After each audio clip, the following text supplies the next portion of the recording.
एक समय की बात है, भगवान श्री कृष्ण कन्हैया अपने ग्वाल बाल के साथ में वो सुंदर यमुना के तट पे गए थे। यमुना के तट वह काली दाह में जब जाकर के गेंद खेल रहे थे और खेलते खेलते एक समय की बात है कि वो गेंद जल के ऊपर जा पहुंचा, वो यमुना के अंदर। लेकिन वह नदी इतना भयंकर, उस नदी में उस समय कालिया नाग वास करता और कालिया नाग के जहर का इतना प्रभाव था कि वह पूरा यमुना नदी जहर से युक्त था। इतना जहरीला हो गया था यमुना नदी कि उस नदी के ऊपर से अगर कोई पंछी भी उड़कर जाती तो उस जहर के प्रभाव से मृत्यु को प्राप्त हो जाता। इतना जहरीला वह नदी हो गया था। लेकिन वह गेंद जैसे ही उस नदी में गया, एक सखा जिद करने लगा कि मुझे वही गेंद ला कर दो। जिद करता कि मुझे ये गेंद चाहिए, ये गेंद मुझे ला कर दो। कन्हैया कहते अरे वो गेंद छोड़ो, मैं आपको एक नई गेंद दे दूंगा। वो बालक कहने लगा नहीं, मुझे तो मेरा ही गेंद चाहिए। आज सभी समझा रहे हैं, आज सभी अरे कैसे उस गेंद को लेकर आए।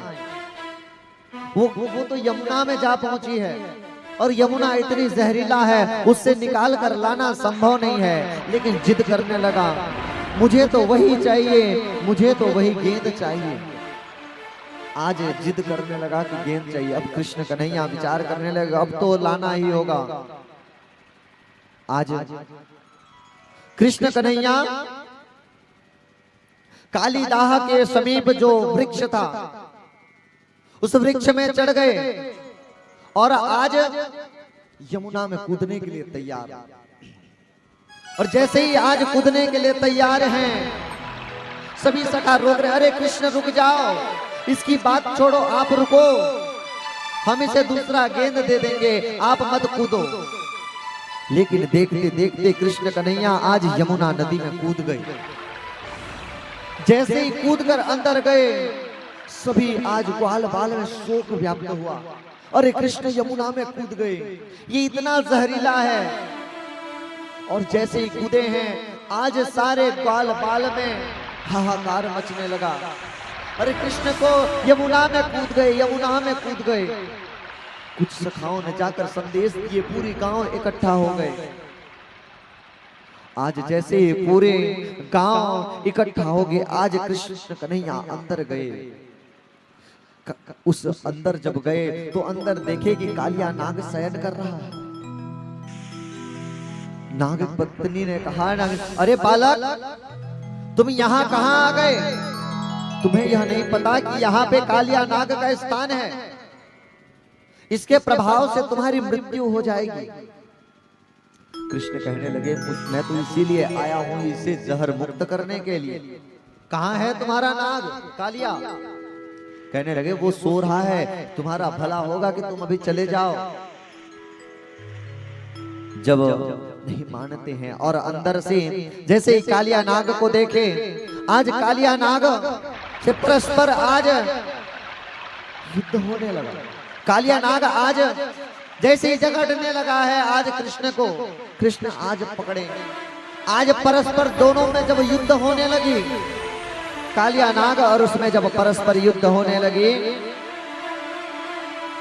तब अंदर से कालिया नाग का जब रुदन करते तो वहां से रक्त आने लगा।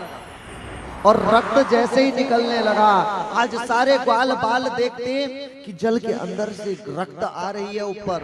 आज ग्वाल बाल रोने लगे कि मेरे कृष्ण को क्या हो गया, ये रक्त आ रहा है, ये कहीं कृष्ण का तो नहीं।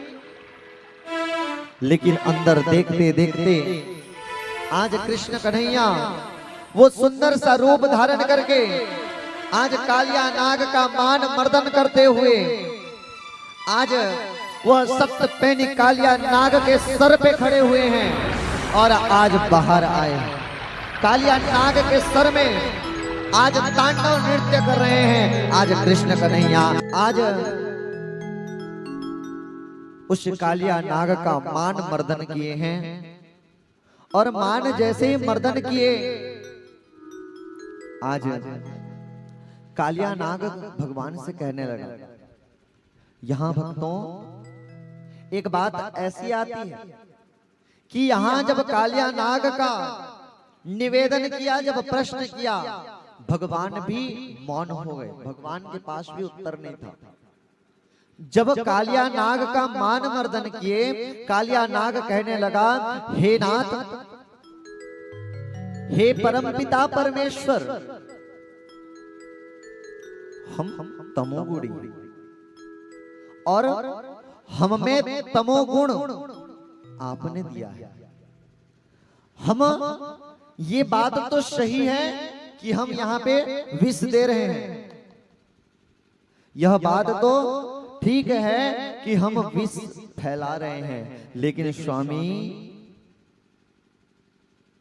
हम ये जो विष फैला रहे हैं, ये विष फैलाने की शक्ति भी तो आपने ही हमें दी है ना। आपके दिया हुआ कर्म, आपने ही विष फैलाने को कहा है, आपने ही हमें तमोगुण दिया है और आपका दिया हुआ कार्य कर रहे हैं, तो आप हमें दंड क्यों दे रहे हैं? इस प्रकार से प्रश्न किए। आज भगवान श्री कृष्ण कन्हैया कालिया नाग को रमणक द्वीप भेज दिए कि जाओ तुम रमणक द्वीप में जाके रहे। कालिया नाग कहने लगा, हरि स्वामी ठीक है, मैं जाकर रमणक द्वीप में तो रहूं, लेकिन मुझे भय है, मुझे गरुड़ खा जाएगा, मुझे मार देगा, गरुड़ मुझे मार देगा। तब कहते हैं कि तुम्हारे सर पर जो मैंने नृत्य किया है, तुम्हारे सर में मेरे चरण के चिन्ह आए हैं, तुम्हें गरुड़ कुछ भी नहीं करेगा। आज रमणक द्वीप की ओर प्रस्थान किए।